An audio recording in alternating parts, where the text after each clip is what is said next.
Hello philosophy lovers. आज हम कृष्णमूर्ति की बहुत ही गहरी किताब माइंड विदाउट मेजर के बारे में बात करेंगे।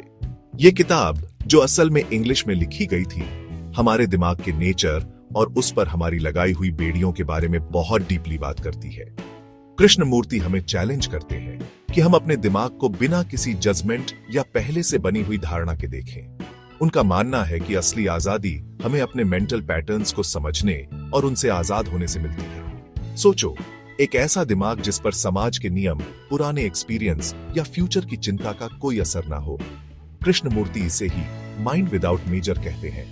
इस किताब का एक मेन थीम है सेल्फ अवेयरनेस। कृष्णमूर्ति कहते हैं कि हमारे ज्यादातर विचार बस यूं ही घूमते रहते हैं, आदत से। खुद को समझने के लिए हमें इन विचारों को बिना बदले बस देखना है। जैसे आसमान में बादल आते जाते रहते हैं, वैसे ही।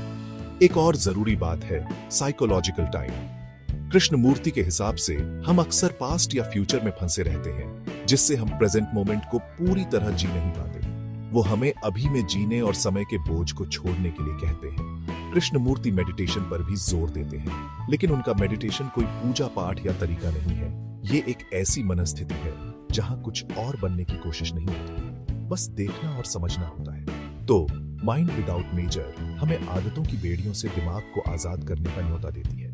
ये हमें अपनी कॉन्शियसनेस की गहराई में जाकर असली आजादी का अनुभव करने के लिए कहती है। अगर आपको ये सब इंटरेस्टिंग लग रहा है तो ये किताब जरूर पढ़ें। इस फिलोसॉफिकल जर्नी में मेरे साथ जुड़ने के लिए शुक्रिया। लाइक, सब्सक्राइब और नोटिफिकेशन बेल दबाना मत भूलना। अगली बार तक सवाल करते रहो और क्यूरियस बने रहो।